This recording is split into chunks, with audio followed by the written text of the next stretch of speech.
All right, we are now joined by a legend in the New York media. He was a recipient of the 2018 Elmer Ferguson Award given out by the Hockey Hall of Fame.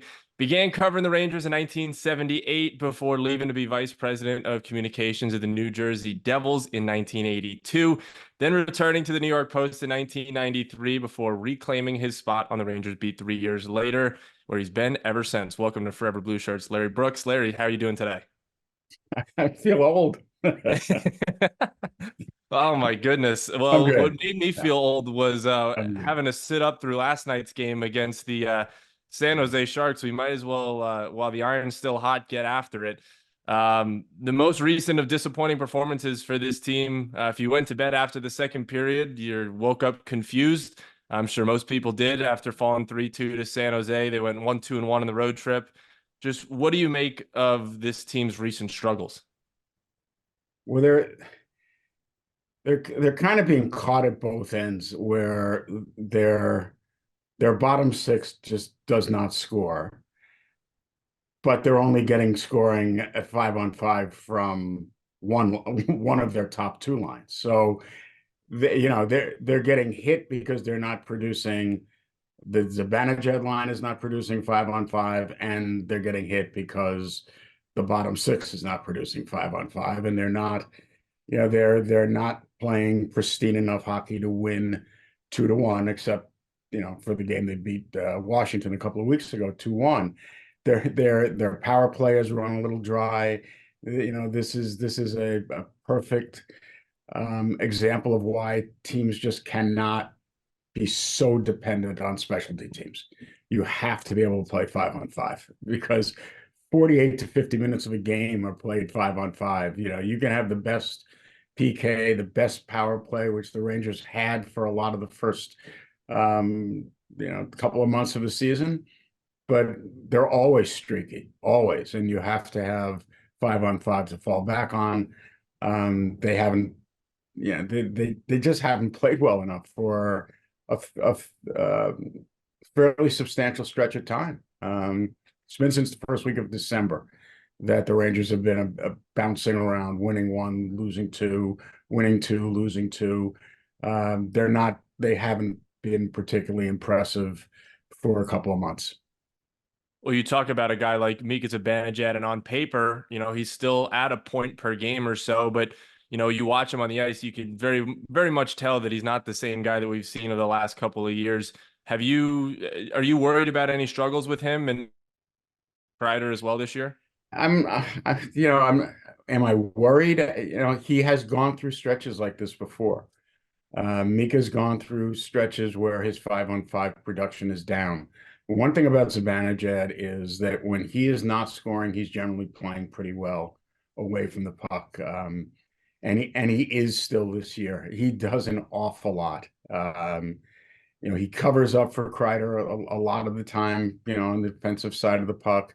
He and Chris are an outstanding penalty kill team. They're their top unit. They've done a very good job. So it's not as if Zibanejad, when he doesn't score, he's adding nothing. It's the opposite, but they still need him to score. And certainly Chris needs to make more of an impact 5-on-5. Their right wing now is become it's a almost a temp position. You don't know who's there. But it's not fair to blame it on the right wing. These are two guys. They're the senior players on the team. They're counted on. They do an awful lot for the team. They have to do more. And certainly, trying to get through the season playing with two fourth lines is very, very difficult. And they're an older team. They're a smaller team. So a lot of these issues have come to the forefront, and yet it's not as if over their last 24, or what are they? They're 11-11-2. It's not as if they're 7-15-2. So they found a way to still win enough that they're not crashing, but it's concerning because this is a team that thinks it has this right stuff to win a Stanley Cup, and through this portion of the season, it doesn't look like it to me. Well, one of the things you mentioned as well, and a lot of people have started to realize, is this team's inability to kind of shake off giving up a goal. Now, 21 times in their most recent instance of being against the Sharks, where they've allowed a goal within 3 minutes of allowing one. What do you see that makes them so vulnerable after giving up goals? I don't know. I actually asked Laviolette this question 2 weeks ago before they left on a road trip. I think it was before they went to St. Louis, in fact. And I brought it up to him, and he said, "That's a question I wish I had an answer for. I don't know." So if he doesn't know, I don't know. It's not as if he never changes after a goal, or he always changes after a goal, or it's always the same two guys. It's always the same D pair on. It's always the same. It's not. I don't get it. They're not getting the critical save. I think their goaltending has been, overall, a little disappointing the last 10 weeks. Certainly Shesterkin a little more disappointing than Quick. They need, they went into the season thinking, and I think appropriately so, that they had a Vezina contender and they had an Norris contender. Well, Adam Fox has gone through a strange first half. I thought his first 10 games was I thought his first 10 games before he got hurt was his best he's played. I thought he was on his way to another Norris or certainly a finalist season. And then he hasn't just quite been the same since he's come back. Maybe he's overthinking it. Maybe he's not 100%. Maybe the first time he's been out for any length of time, he wasn't quite sure how to handle it.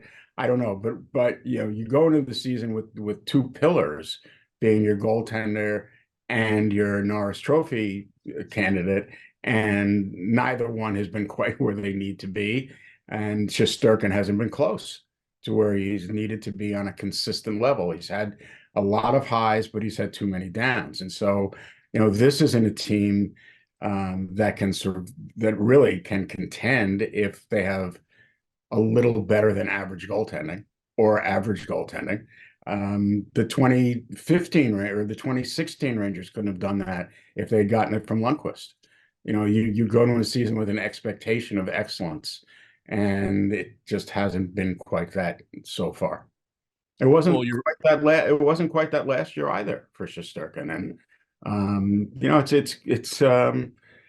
it's surprising. I think it's surprising that the Rangers are going through this a second straight year with Igor.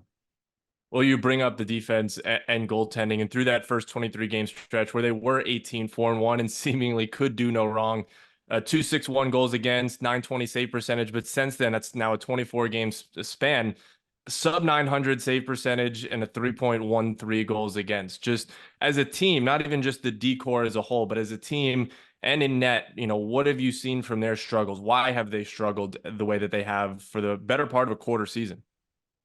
Well, again, there've been too many odd man rushes against. And, does that start because they don't have a strong enough forecheck, because they don't possess the puck enough, because, they've made poor decisions coming through the neutral zone or at the offensive blue line. It's never one issue. They're always interlocking, and you're never quite sure where they start. Which end do they start at? I think they get out of their own end a little better than they're able to pressure the other team. At the other end, they're just not a real forecheck team. They're just not, and it's not because they don't want to be. It's because it's not really their skill set. It's just we've watched these players for a long time. Trocheck came in for Strome, um, but essentially this is the same core for the last 5 years. Um, the 1920 season, sort of, this group coalesced in the middle of the year when they brought up Shesterkin in the first week of January, and this has kind of been their team. D'Angelo has fallen out, here and there, but their core team has been their core team for 5 years. K'Andre came a year later after Fox and Lindgren, but this is their group, and so. David Quinn wanted them to be hard on the puck. He wanted them to forecheck hard. Gerard Gallant wanted them to be hard on the puck. He wanted them to forecheck hard. Peter Laviolette wants them to be hard on the puck and forecheck hard. They're not built that way. So they have to fortify that part of the game, and they're not going to do it by changing all of these guys in the middle of the season. There are no move clauses. There's cap considerations. So what I think Chris Drury needs to do is build up the bottom six around the top six so that they're a much harder team to play against there, and maybe that solves some of the issues. I think you kind of answered this question, but as they're currently built, do you think they're built for a deep playoff run currently as we sit right now? This roster, I don't see them winning 16 playoff games. No, I don't. Understandable. And looking ahead, we got 13 more games until the trade deadline. It's wild that it's already, almost here. All-Star game coming up as well. If the Rangers continue to struggle for those 13 games and the lack of cap space that they have, or should we be ready for an underwhelming deadline? Well, I think it would be a mistake for Chris Drury to throw Hail Marys. Yeah, there's a lot. There's only 13 games, but there's a lot um, before declarations have to be made. Is Filip Chytil coming back? It sounds like he's on his way, but is Filip Chytil going to be a contributing member of the Rangers? And if Chytil is in the middle, then it probably changes what they're looking for. If Chytil's not, then they're probably looking for a center somewhere. If Filip Chytil comes back and is ineffective, what does that mean? So, I think you have to give a little bit of time to see how this is going to progress. But there are going to be interesting decisions. I mean, if they're not going to, I don't think, carry two extra forwards. So they're probably going to have to decide between Pitlick and Brodzinski who they're going to put on waivers to get back. Because I just don't see them carrying, a full complement of 23. It hurts their cap situation. So, they have decisions to make before they get to the deadline. Again, I'm looking at this team and I think they're better than 11-11-2. I do. There's a lot of room for improvement. There is. I mean, very few players have hit their ceiling this year. So you can say, well, Miller will be better. Fox will be better. Kreider will be better. Cooley will be better because he's gaining more experience every day. So, Kako will be better. Lafreniere will finish a little bit more often. So there's a lot, there's a lot there for them. But my overarching observation from game 1 to game 46 is that they're not hard enough to play against.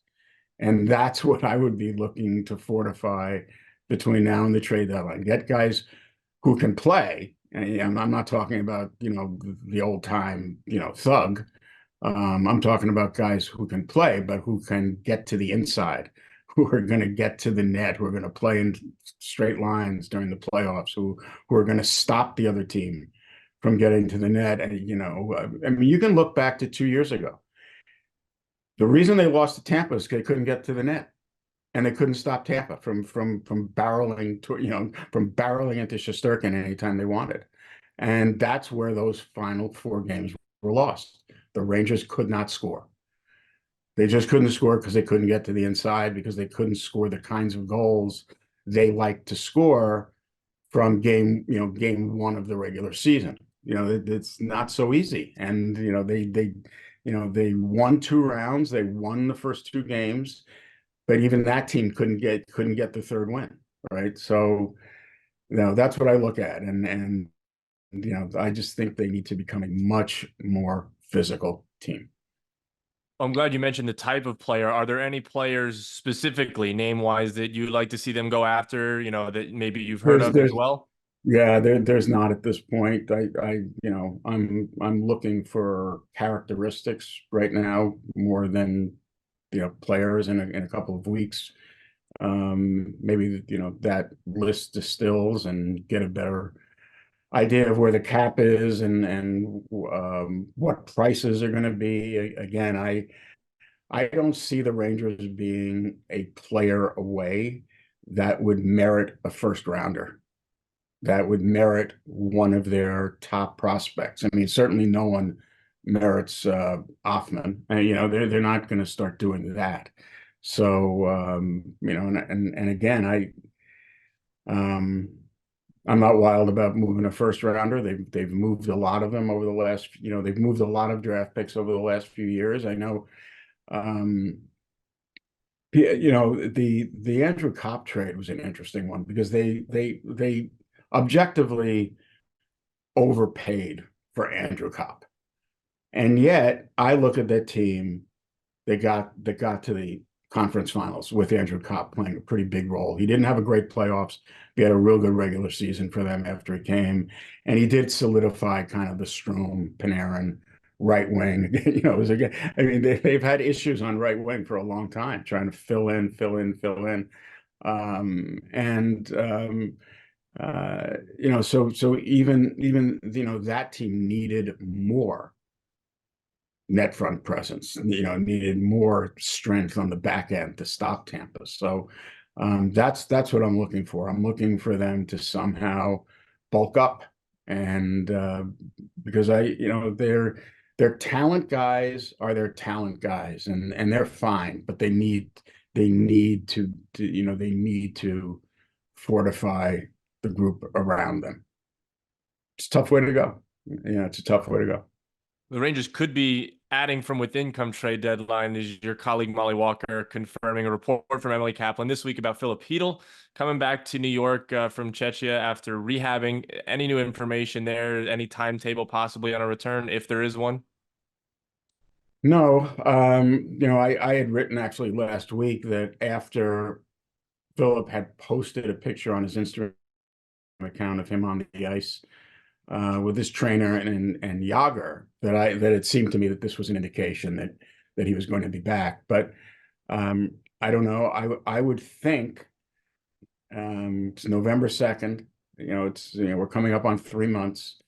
I think from what I can understand, I think he went back home more to get support for his mental well-being, just his being surrounded by his family and his friends and a familiar environment, and after having skated on his own day after day after day at the training facility where he's sort of segregated from the team. So I think his mental state is probably a lot better than it was when he went over. When he went back home, I would expect that he is going to be cleared for full contact within a fairly short time. Again, it's been nearly 3 months. So I would expect him to start skating with the team coming out of the All-Star break. What that means, I don't know. When doctors will clear him for full return, I don't know. But the more the quicker the better for everybody's sake. If Philip has decided that he's going to play, and it certainly seems that way, then let's find out. Let's find out if he can play. Absolutely. It's a big loss that they had only 10 games into the year. Yeah. Looking to definitely get him back. It was a guy that, showed a lot last season as well. Oh, for sure. Listen, he was their second line center. He was their second line center, and he hadn't scored a goal, but Panarin and Lafreniere were flying just the way they've been flying with Trocheck up until the last little while. But not only so they lose Chytil, but then they bump up Trocheck, so their third line center really became a fourth line center. They just and that's on them too. They didn't have enough depth down the middle, and unfortunately, Edstrom, who came up, played one game, looked pretty good, has been hurt. So that's been a missed opportunity for them to get a look at Edstrom. All right. Over Well, the look at weeks. speaking of bigger players, looking ahead to the summer, Guys like Chris Kreider and Jacob Trouba's full no move changed to a modified no trade clause. It's a tough question, but can you see either of them getting moved in the summer? Can we wait till the playoffs? That's true. That's a good one. I'll give you that one. It felt like it had to be asked, but you're right. Yeah. Well, Larry, I appreciate you taking the time for coming on Forever Blue Shirts, and Sure thing. thanks again for joining us. Sure. My pleasure. Thanks for having me.